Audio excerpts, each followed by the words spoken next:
चलो, मूल कर्तव्य के बारे में क्या बता रहे हैं आप लोग? आप लोगों को जो पता है उससे मूल कर्तव्य के बारे में आप लोग हमें बता सकते हैं।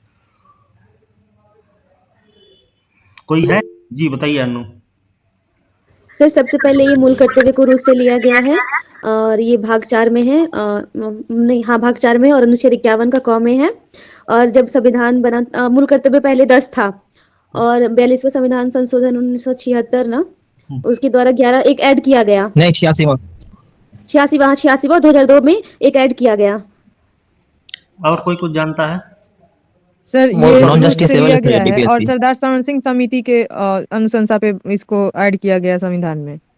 सिर्फ नागरिकों के लिए है, विदेशियों के लिए नहीं है ये। ओके। अच्छा, भारत के अलावा मूल कर्तव्य और कहाँ-कहाँ के संविधान में शामिल हैं? सर रूस में होगा रूस सर। में और रूस में अब अभी इन्होंने जो बताया है भाग 4, तो भाग 4 में है मूल कर्तव्य। नहीं सर, भाग 4 के ए में तो कम है। भाग 4 के ए में 51 के ए में। Okay, very good. ठीक है इसमें भैया। इम्प्लीमेंटेशन 3 जनवरी 1977 में हुआ था। ओके। अच्छा, अगर अधिकार दिए गए थे तो ये कर्तव्य की भी क्या जरूरत थी? सर जैसे कि संविधान की सुरक्षा करनी ही है, ये हमारा कर्तव्य है और राष्ट्र ध्वज की रक्षा करना। आप लोगों ये को पता है? सब देश के धरोहर को संभाल के रखने के लिए सर। क्या आप लोगों को पता है कि मूल कर्तव्य में सरदार स्वर्ण सिंह समिति की सभी सिफारिशों को शामिल नहीं किया गया है? सरदार स्वर्ण सिंह समिति की सभी सिफारिशों को शामिल नहीं किया गया मूल कर्तव्य की सूची में। ठीक है? यस। हाँ, थोड़ा सा ध्यान रखना हमें। सर ये गैर न्यायिक है। हम्म? क्या ये गैर न्यायिक है सर? बोल कर दो। गैर न्यायिक और न्यायिक होने का हाँ क्या नॉन मतलब? जस्टिसेबल है। कर्तव्य का निर्वहन आप नहीं गैर कर। न्याय कैसे हो सकता है? देखिए, इसको ऐसा तो गैर न्यायिक का क्या मतलब हुआ, हमें तो खुद अभी नहीं समझ में आ रहा ये न्यायालय में परिवर्तनीय है सर इसके मतलब यूएसएसआर यूएसएसआर संविधान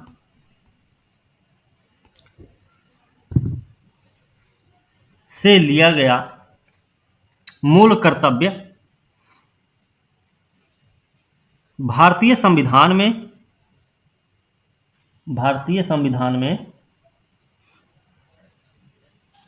सरदार स्वर्ण सिंह समिति की सिफारिश के आधार पर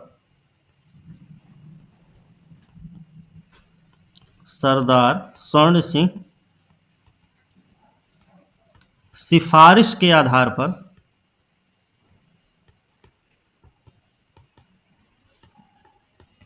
42वें संविधान संशोधन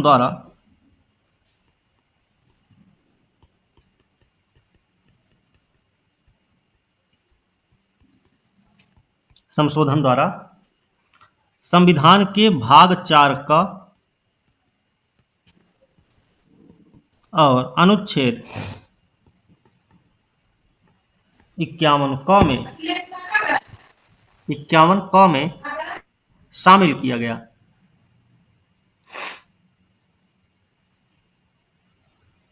51 क में 10 मूल कर्तव्यों की सूची शामिल की गई। ऐसे लिख लो थोड़ा, जिनकी वर्तमान में संख्या 11 हो चुकी है। ठीक है?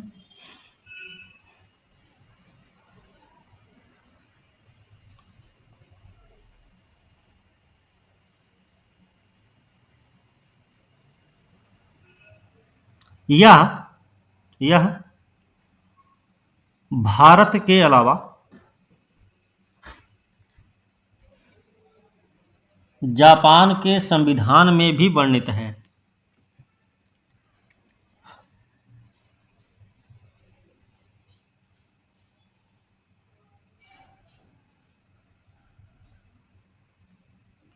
ठीक है।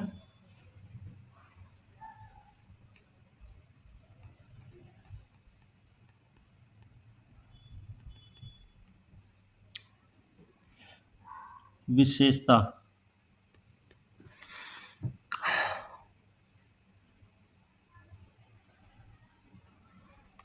लास्ट में क्या बोले थे? वर्तमान में 11 बोल दिए थे ना, और लास्ट वाला जो जुड़ा है वो 86वां संविधान संशोधन अधिनियम 2002 के तहत जोड़ा गया था, जिसमें 6 से 14 वर्ष की आयु के बच्चों के माता पिता या संरक्षक पर यह कर्तव्य आरोपित किया गया कि वे अपने बच्चे प्रतिपालक को शिक्षा प्राप्त करने का अवसर प्रदान करेंगे। ठीक है, ये प्रावधान था इसमें। ओके, इसके हम विशेषता की बात कर लें तो पहला पॉइंट इसका लिख लीजिएगा,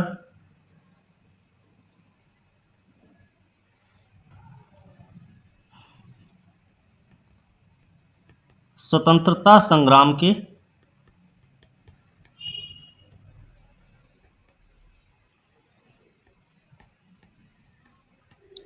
उच्च आदर्शों का सम्मान है, आदर्शों का सम्मान करता है।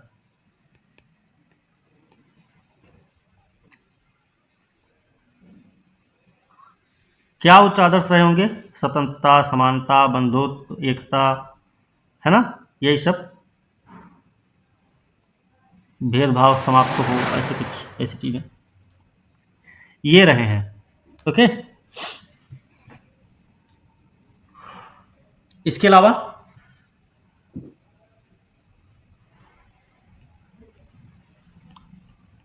नागरिक कर्तव्यों का निर्धारण किया गया है। नागरिक कर्तव्यों का निर्धारण किया गया है।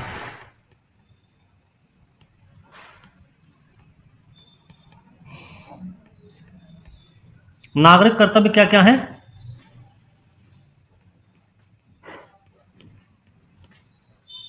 राष्ट्रध्वज, एग्जाम्पल ही लिखेंगे, राष्ट्रगान का आदर करना। ठीक है, ठीक भाई।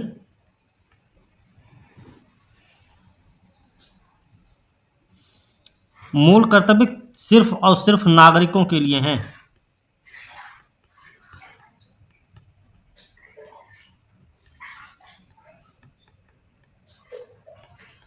केवल नागरिकों के लिए है।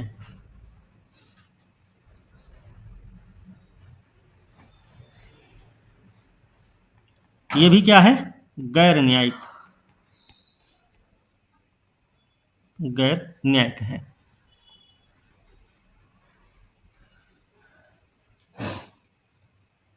ठीक है,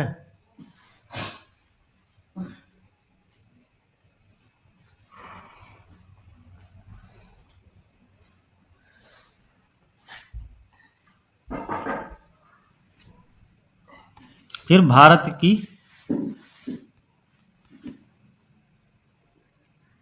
हो गया, नागरिकों के लिए है नागरिक कर्तव्य का निर्धारण। ठीक है, उसी को बार बार क्या लिखा जाएगा, इसी में सब आ जाएगा। ठीक है भाई, प्रभुता, एकता, अखंडता, समरसता, समान भ्रातृत्व की भावना का निर्माण,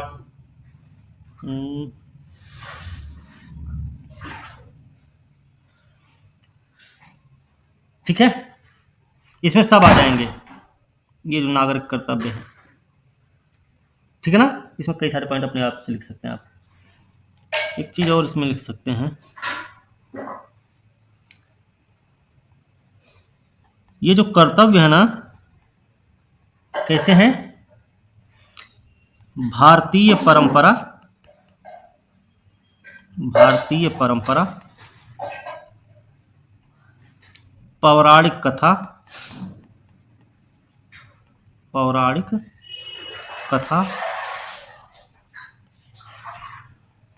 धर्म और पद्धति से संबंधित है, पद्धति से संबंधित है। जैसे आप लोगों ने सुना होगा, घर आए का स्वागत करना, है ना, भूखे को भोजन देना, प्यासे को पानी देना, गंगा जमुनी तहजीब सुना होगा आपने, है ना। ऐसे कुछ शब्दों के बारे में हम सब ने सुन रखा है पहले से। फिर हिंदू मुस्लिम सिख ईसाई सबके सब हैं भाई भाई, ये भी तो है, ये नहीं पद्धति हमारी। ठीक भाई।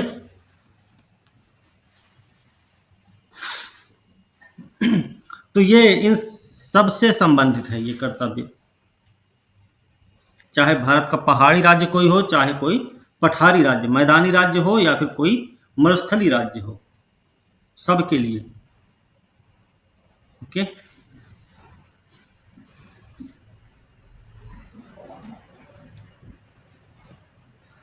ठीक है, ये हो गई इसकी विशेषता है। ठीक है, इतना हो गया, विशेषता बहुत है इतना। अब अगर इसके महत्व की बात करें,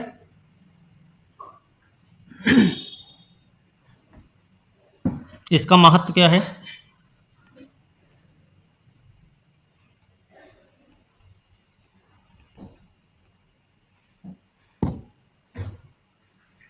इसका महत्व क्या है? कुछ समाजवादी देशों ने ऐसा किया है, अपने नागरिकों के लिए क्या किया उन्होंने? मूलाधिकार के साथ साथ कर्तव्यों को भी समान महत्व दिया। ठीक है, लोगों को अधिकारों के साथ साथ कर्तव्य की भी जानकारी होनी चाहिए।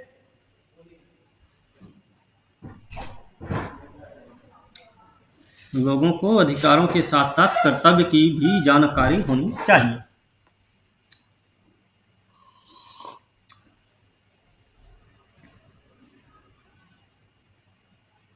दूसरा लिखिएगा, यह राष्ट्र विरोधी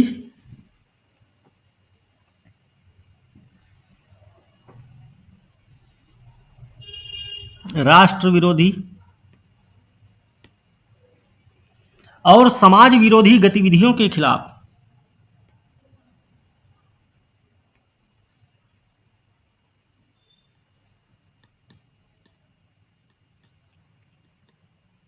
पेन हमारी रुक गई फिर से, आज चार्ज नहीं करते। चलिए, राष्ट्र विरोधी समाज विरोधी गतिविधियों के खिलाफ चेतावनी है।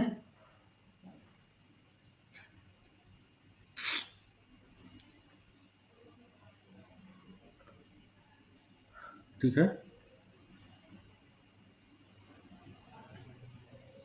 आगे लिखिएगा, नागरिकों के लिए प्रेरणा का स्रोत है।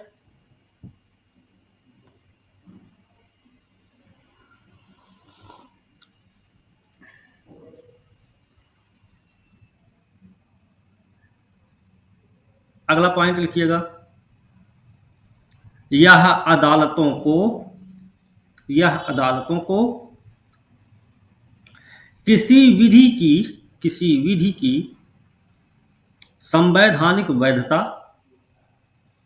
और उनके परीक्षण के संबंध में सहायता करते हैं।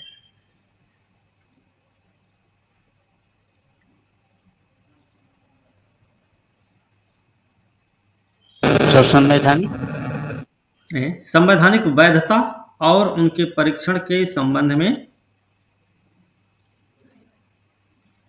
सहायता करते हैं।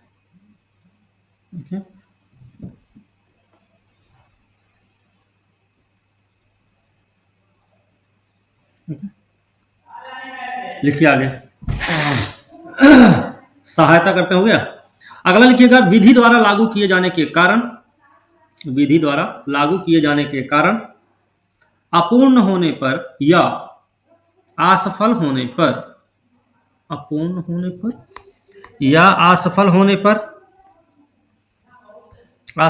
पर संसद उचित अर्थदंड लगा सकती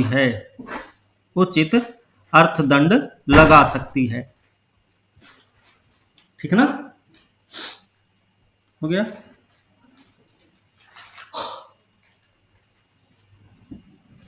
ठीक है भैया,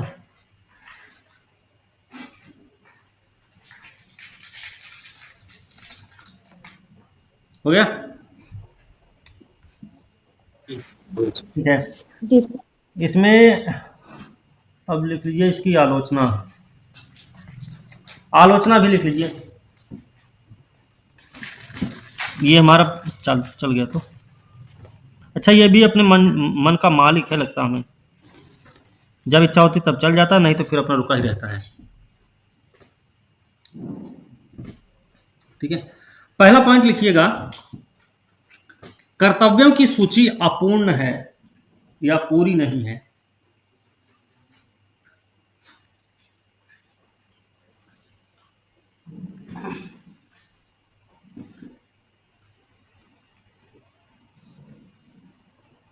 जैसे मतदान,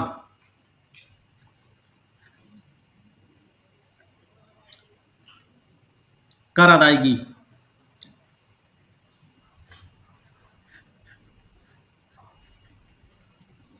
परिवार नियोजन। अच्छा, आज के समय का परिवार नियोजन सब लागू कर रखे हैं ना, आज के समय में मेरे ख्याल से है ऐसा। ये सब इसमें शामिल नहीं है। ठीक है, सरकार कब से हम दो हमारे दो का नारा लगा रही है,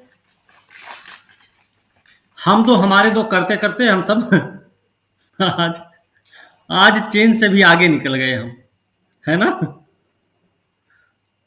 सरकार सिर्फ नारा लगाती रही, हम उसके खिलाफ में उसकी खिलाफत करते चले गए। नहीं, सरकार ने बोला हम दो हमारे दो, हमने कहा नहीं, सरकार के खिलाफ करेंगे काम, क्योंकि नारा कांग्रेस या बीजेपी ने दिया होगा, बीजेपी ने दिया, कांग्रेस वाले उसका खिलाफत करते हैं।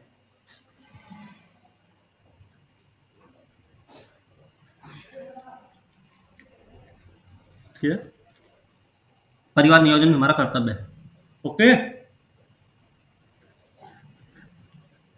ठीक भैया। अगला, कुछ कर्तव्य अस्पष्ट हैं। आलोचना में ये लिखना है। हाँ हाँ, कुछ कर्तव्य अस्पष्ट हैं, बहुअर्थी हैं,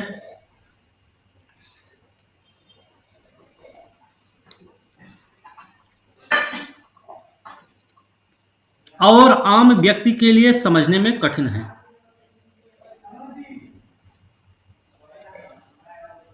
ठीक है,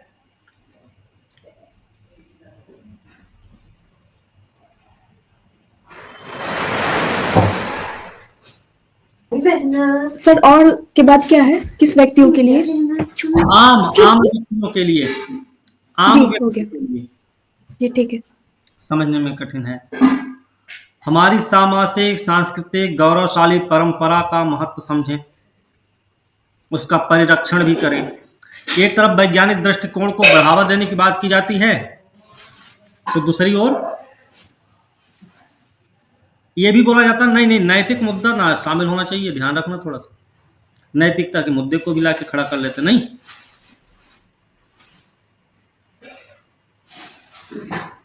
देखिए, गैर न्यायोचित छवि होने के कारण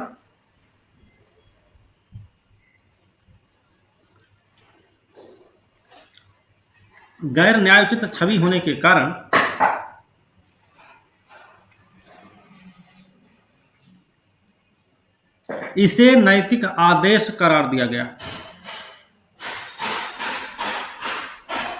ओके,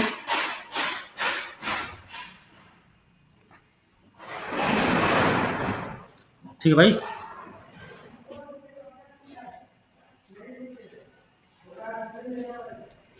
तो लास्ट में क्या बोले, गैर न्यायिक छवि होने के कारण? गैर न्यायोचित छवि होने के कारण इसे नैतिक आदेश करार दिया गया।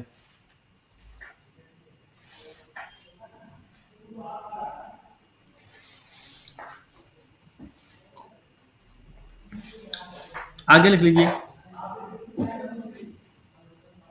संविधान में शामिल करने को अतिरेक बताया गया है, अतिरेक बताया गया है। ओके, अगला लिख लीजिए पॉइंट। तो अतिरेक मतलब क्या होता है? अतिरेक मतलब बोल सकते हैं, अगला पॉइंट लिख लीजिए, भाग 4 में शामिल करना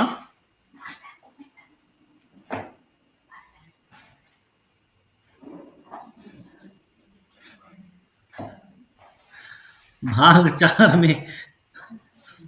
चार में शामिल करना इसके मूल्य व महत्व को कम करता है।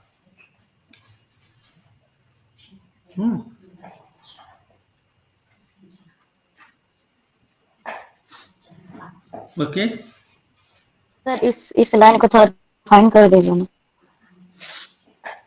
अरे जैसे अच्छा, कम सबसे पहले संघ और राज्य हो गया, फिर नागरिक हो गया, फिर मूलाधिकार, फिर डीपीएसपी के बाद शामिल किया गया। कहीं ऐसा तो नहीं है कि मूलाधिकार से कम महत्व है मूल कर्तव्य का, ठीक है। अगर ज्यादा महत्व है इसका तो इसको पहले ही शामिल करना चाहिए था। एक और बात आती है सामने कि अगर इतना महत्वपूर्ण था तो इसको संशोधन के माध्यम से क्यों जोड़ा गया, पहले क्यों नहीं रख दिया गया था। एक ये भी बात सामने आती है। बात समझे, इसकी महत्ता की बात है कि भाग 4 में शामिल करने का मतलब है कहीं ना कहीं इसका महत्व कम है।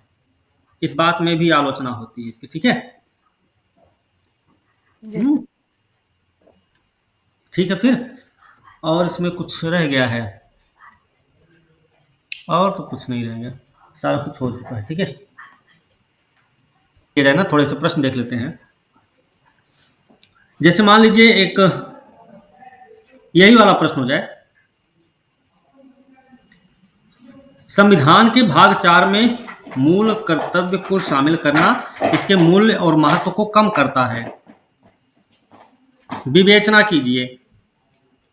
तो विवेचना कीजिए, देखिए ये आलोचना के किसी एक पॉइंट को लेकर प्रश्न उठाया गया था आपसे, और आप क्या कर सकते हैं इसमें, आप इसका परिचय दे सकते हैं, ठीक है, इसकी विशेषता भी बता सकते हैं, इसके महत्व को भी बता सकते हैं, ठीक है।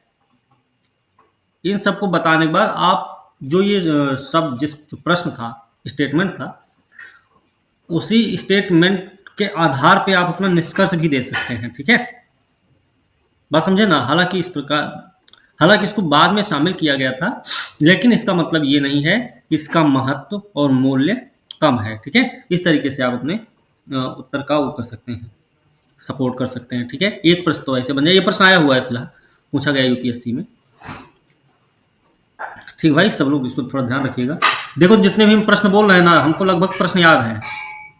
हम जब टेस्ट लेंगे ना, तो हम इन्हीं सब प्रश्नों को डाल देंगे सीधे लिख के, ओके। और फिर सर कर्तव्य को उसके बाद क्या बोले? क्या बोले? कर्तव्य को इसके बाद क्या होगा क्वेश्चन में? क्वेश्चन सर क्वेश्चन एक बार फिर से लिखा दीजिए। क्वेश्चन ये बोले थे जी कि संविधान के भाग 4 में शामिल करना, मूल कर्तव्य को शामिल करना इसके मूल्य और महत्व को कम करता है। स्पष्ट कीजिए या विवेचना कीजिए या व्याख्या कीजिए, कुछ भी, ठीक है। जी ये आप इस बेस पे अपना बता सकते हैं, ठीक है। एक प्रश्न और बता सकते हैं आप। समाजवादी देशों ने अपने नागरिकों के कर्तव्यों और मूलाधिकारों को समान महत्व दिया है, अतः समाजवादी देशों के लिए कर्तव्य और मूलाधिकार दोनों जरूरी हैं। क्यों? रिपीट कर दे। जैसे इसमें एक स्टेटमेंट हमने बोला था ना कि समाजवादी देशों ने अपने नागरिकों के कर्तव्यों और मूलाधिकारों को समान महत्व दिया है ना। या एक प्रश्न आप लिख सकते हैं, नागरिकों के अधिकार प्रयोग और स्वतंत्रता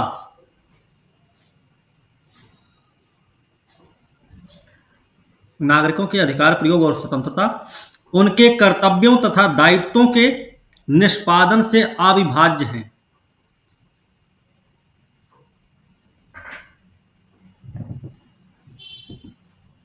बोल दीजिए। दायित्व के उसके बाद देखो एक बार सुन लो, नागरिकों के अधिकार प्रयोग और स्वतंत्रता उनके कर्तव्यों और दायित्वों के निष्पादन से अविभाज्य हैं। अविभाज्य मतलब अलग नहीं हो सकते, ठीक है।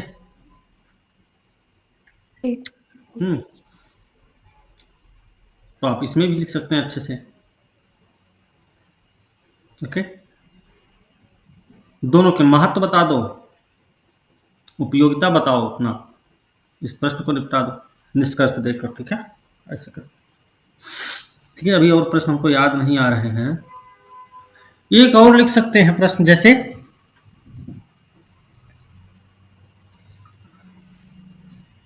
देश के लिए जितना जरूरी मूलाधिकार है,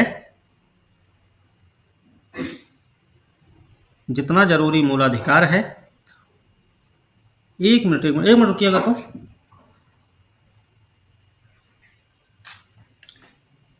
देश की एकता, अखंडता और सौहार्द को बढ़ावा देने के लिए